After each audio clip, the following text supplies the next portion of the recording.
Hello everyone, मैं गुंजन कुमार आज फिर से एक नए वीडियो के साथ आप सभी को गुंजन लर्न प्लेटफॉर्म पे स्वागत करता है। आज का जो हमारा टॉपिक है क्लास 6 का chapter first sources of food के रिगार्डिंग में। एक्चुअली मैं आज इसलिए टॉपिक को स्टार्ट कर रहा हूँ कि इस टॉपिक में क्लास प्रेजेंटेशन के दौरान में इसमें कुछ ऐसे ऐसे 2-3 पॉइंट्स है जो हमें एक्सप्लेनेशन करने की जरूरत है, उसे हमें समझने की जरूरत है।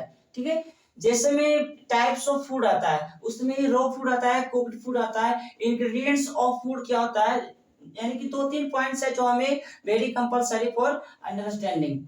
हमने यहाँ पे मेंशन किया है sources of food. Sources of food मतलब क्या होता है कि भोजन और इसके स्रोत, यानी कि हम कहाँ से लेते हैं। तो ये तो हमें ऑलरेडी हम लोग को अच्छे से पता है कि भोजन हम लोग कहाँ से लेते हैं, चाहे तो प्लांट से लेते हैं नहीं तो एनिमल से लेते हैं। दो ही हमारा स्रोत है, एक क्या एनिमल स्रोत है और एक प्लांट स्रोत है। तो हम यहाँ पे ये भूल जाते हैं कि सोर्सेज का मतलब क्या होता है ऑफ फूड। कुछ क्षण के लिए हम ऑफ फूड को हम क्या करते हैं भूल जाते हैं, यहाँ पे हम सोर्सेज को लेते हैं। ठीक है, यानी कि सोर्सेज मतलब क्या होता है कि स्रोत होता है, और फूड मतलब क्या होता है कि भोजन लेता है। भोजन मतलब हमारी जो डेली लाइफ में जो हम एनर्जी लेते हैं, जिस जो हम खाते हैं। तो भोजन खाने का मतलब क्या होता है कि एक ही प्रकार का भोजन लेना। हमें भोजन लेते हैं, प्रतिदिन हम भोजन खाते हैं, तो हम शायद ये भूल जाते हैं कि भोजन लेने का मतलब कि हमारे डेली लाइफ में सभी न्यूट्रिएंट्स की मात्रा हमारे बॉडी में आ जाना चाहिए। For a healthy person and daily different types of activities performed in our daily life, we should have to take all the nutrients in sufficient quantity. हमें सफिशिएंट क्वांटिटी में सभी न्यूट्रिएंट्स को लेना वेरी कंपलसरी होता है, हमारी body growth के लिए, हमारी पर्सनालिटी के लिए और अच्छे एनर्जी के लिए। ठीक है, तो भोजन मतलब हम बिना भोजन का हम सिंगल डे यानी कि एक भी दिन रह नहीं सकते हैं। तो भोजन का मतलब क्या होता है कि एक ही प्रकार का रोज भोजन नहीं लेना है। ठीक है, ताकि हमारी जो बॉडी है वो भी फुलफिल हो सके, ग्रोथ कर सके, पर्सनालिटी को इम्प्रूव कर सके। ठीक है, तो इसमें आपको ध्यान देना है कि अगर आप अपने लंच में या डेली या सिंगल डे किसी भी दिन सुबह से लेकर शाम तक में अगर एक ही प्रकार का उसमें आप भोजन को लेते हो, भोजन आप ले रहे हो, तो उसमें आप कॉन्सेंट्रेट करने की जरूरत है। उसमें आप फोकस क्या करोगे कि आपका जो जीभ होता है, जीभ पे कौन से टेस्ट होता है। एक्चुअली 3 प्रकार का टेस्ट होता है। ठीक है, यहाँ पे क्या होता है, टेस्ट कितने होता है, टेस्ट 3 होता है। फर्स्ट वन इज सावर, कौन सा, sour. Second one is bitter and the third one is sweet. ठीक है, ये हमारे जीभ पे 3 प्रकार का टेस्ट होता है। ठीक है, तो हमारे डेली लाइफ में यानी कि प्रतिदिन ये तीनों तीनों टेस्ट का हमारे टेस्टिंग करना वेरी कंपलसरी होता है। सपोज आपको मान लेना है कि आप सावर यानी कि खट्टा खा रहे हैं, तो आप लगातार 2 दिन तक खट्टा खाएंगे तो क्या अगला दिन से तीसरा दिन से आपका जीभ एक्सेप्ट करेगा भोजन लेने के लिए? बिल्कुल नहीं करेगा। अगर आप रोटी सब्जी खा रहे हैं, 2 दिन लगातार रोटी सब्जी खाते गए, तो क्या आपको संतुष्ट होगा कि हम रोटी सब्जी तीसरा दिन हम खा लिए? अगर कोई स्टूडेंट्स है तो वो एक ही लंच अगर 2 दिन लेके जाता है, तो वो तीसरा दिन से ऑब्वियसली है कि वो लंच लेकर नहीं जाएगा।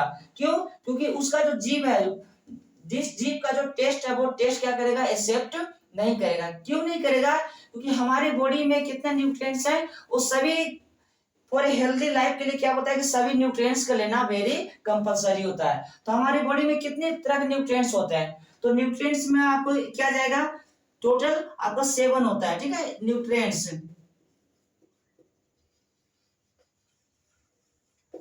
न्यूट्रिएंट्स में फर्स्ट में क्या आ जाएगा, कार्बोहाइड्रेट आ जाएगा, कार्बोहाइड्रेट। सेकंड में क्या आएगा, फैट्स आ जाएगा। नेक्स्ट थर्ड में क्या आएगा, प्रोटीन आएगा।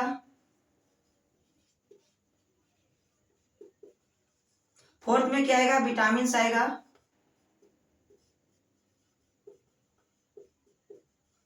फिफ्थ में क्या आएगा, मिनरल्स आएगा।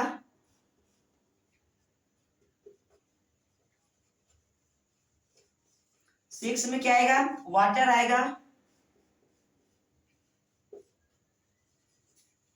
सेवंथ में क्या आएगा, रफेज आएगा।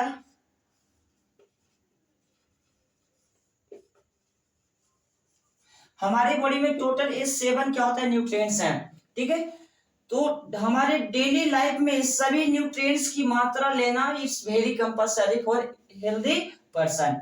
ठीक है, अब इसमें आपको ध्यान देना है कि यहाँ तक तो ठीक है। वाटर, यहाँ पे देखना है कि वाटर हमारा कोई एनर्जी नहीं देता है, लेकिन it's very compulsory. Without water this all nutrients are insufficient, ये सभी न्यूट्रिएंट्स इनसफिशिएंट हो जाता है। ठीक है, बेकार होता है। क्यों? क्योंकि जब तक हम वाटर नहीं लें, सभी हमने भोजन ले लिया, अब उस भोजन में अगर हमारा पानी की मात्रा नहीं हो तो डाइजेशन में हमें क्या हो सकता है, डाइजेशन में प्रॉब्लम करेगा, यानी कि हमारा सॉलिड फॉर्म में हमारा भोजन हमारे स्टोमक में रह जाएगा, वो पच नहीं पाएगा।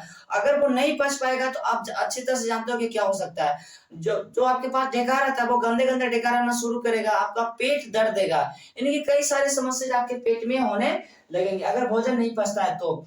फिर उसमें क्या होगा, आपके पेट में स्वेलिंग आना शुरू हो जाएगा। तो बोलते हैं कि डेली आपको सभी न्यूट्रिएंट्स लेना कंपलसरी है। तो वाटर, तो ये सभी न्यूट्रिएंट के साथ वाटर आपको लेना ही लेना है प्रतिदिन। ठीक है, अब ये है रफेज। रफेज क्या होता है कि सॉलिड वेस्ट होता है, जो डाइजेशन नहीं हो पाता है, जो हमारे बॉडी में जो कुछ सॉलिड पार्ट्स हैं जो डाइजेशन नहीं हो पाता है, जो लार्ज इंटेस्टाइन के द्वारा, किसके द्वारा, लार्ज इंटेस्टाइन के द्वारा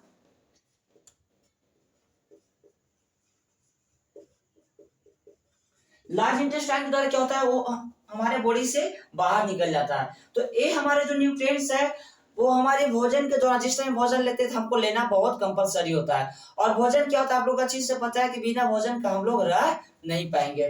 ठीक है, ये है यानी कि फूड के रिगार्डिंग में। अब इसके आगे कुछ और पॉइंट्स है, मैं अपने सामने बुक भी लेके रखा हूँ। भोजन के बारे में हम लोग देख लिए। फिर सेकेंड पॉइंट से variety in our food habits. हम जो हमारे जो फूड लेने के जो हैबिट्स है, it should be change at A proper time. हमारे समय समय के साथ टाइम टू टाइम आपके फूड हैबिट्स को क्या करना है, चेंज करते रहना है। सिंगल ही आपको भोजन एक ही प्रकार का आपको लेना नहीं है। क्यों? क्योंकि उसमें भी आपका न्यूट्रिएंट्स की मात्रा चेंज नहीं हो पाएगा। ठीक है, अब इसके आगे कुछ और पॉइंट्स है, मैं इसे रब करके फिर आपको मैं दिखाता हूँ कि इसके आगे कौन कौन से पॉइंट आ सकता है। देखिए नेक्स्ट में क्या इसमें आता है, टाइप्स ऑफ फूड आता है। क्या टाइप्स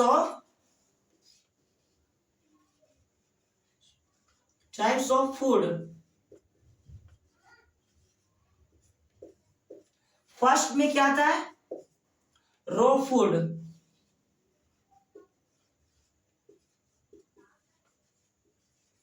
सेकंड में क्या आता है, कुक्ड फूड।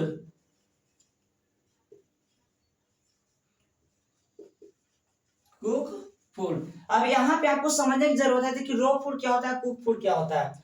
रॉ फूड होता है कि direct food which we get from the nature, यानी कि हम जो नेचर से जो फूड ले रहे हैं डायरेक्ट, वो क्या होता है, रॉ फूड होता है। जैसे मैंगोज हो गया, एप्पल्स हो गया, ग्रेप्स हो गया, वो क्या होता है हम लोग सीधा प्लांट से लेते हैं। वो प्लांट्स लेने के बाद उसे कुक करने की जरूरत नहीं है, वो हमें डायरेक्ट खाने को मिलता है। ठीक है, इससे फ्रूट्स वगैरह हो गया, ऐसे में यहाँ पे आपको टोमेटो हो जाएगा तो आप सीधा प्लांट से क्या करते हैं, लेके उसे आप खा सकते हैं।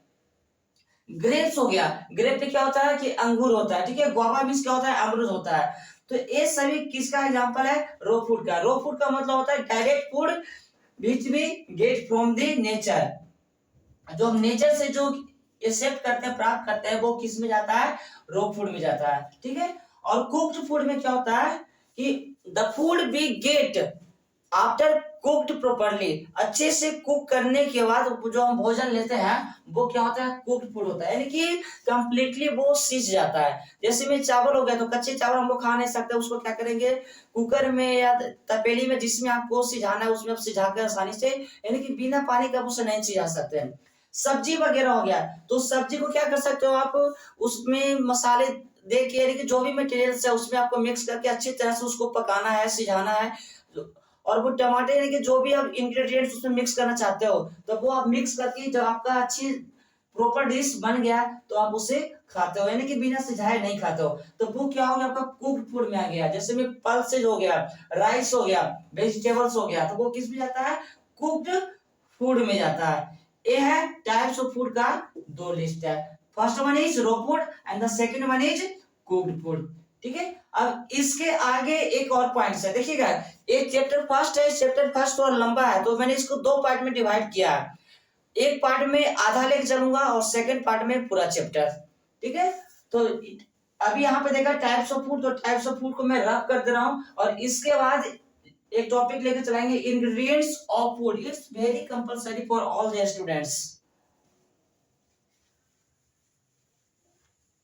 Ingredients,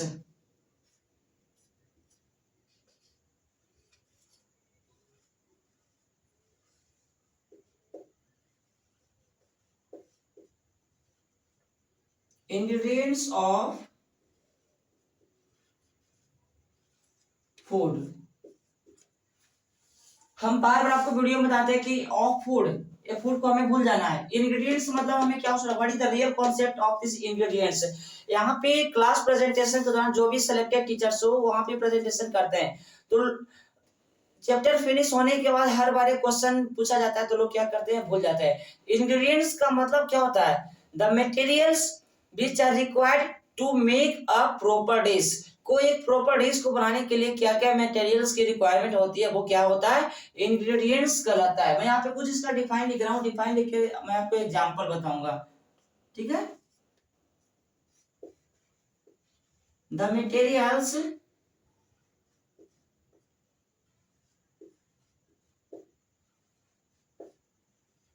which are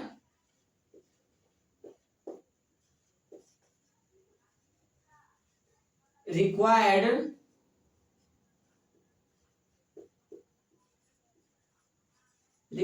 to make a proper dish,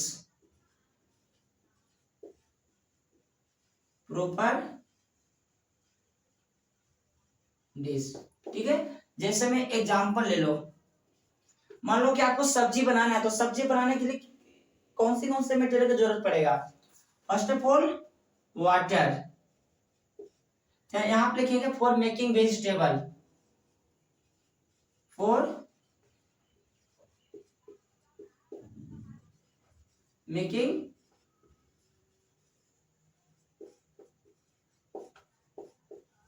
vegetable. Vegetable को आपको बनाने के लिए कौन कौन चीज की जरूरत पड़ेगा, फर्स्ट में वाटर,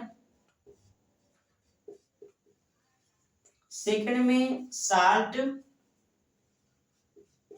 थर्ड में स्पाइसेज,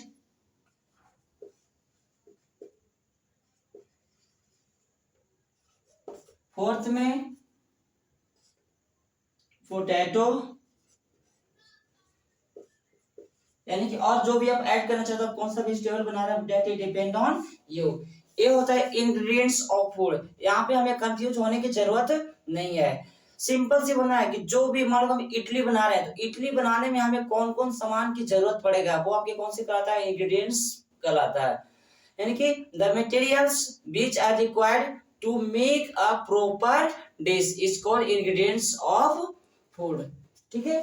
ये आज का जो हमने टॉपिक चलाया चैप्टर फर्स्ट साइंस के रिगार्डिंग, ठीक है। यहां पे मैंने मेंशन करा पार्ट 1, ठीक है, ये हमने कंप्लीटली मेंशन कर दिया। और आज का जो इतना ही वीडियो, ठीक है, और इसके आगे जो सेकंड पार्ट चलेगा उसमें आपको चैप्टर फर्स्ट का फुल कॉन्सेप्ट मैंने वहां पे एक्सप्लेनेशन करूंगा। तो इसी तरह में वीडियो बने रहने के लिए आप सभी को बारंबार धन्यवाद। और जो भी इस चैनल पर नए तो प्लीज चैनल को सब्सक्राइब करने के लिए ना भूलिएगा, ताकि हर एक तरह के वीडियो मैं आपके माध्यम से, इस चैनल के माध्यम से मैं पहुंचाता रहूं। और जो भी वीडियोज में आपकी कुछ भी क्वेरी हो या क्लास में जो भी चैप्टर चल रहा है उसके रिगार्डिंग में आपको if any problems create, then you can directly open my videos, any videos and comment me directly, then I will try to read your comment and reply answer at least 3 or 4 hours, within 3 or 4 hours। धन्यवाद।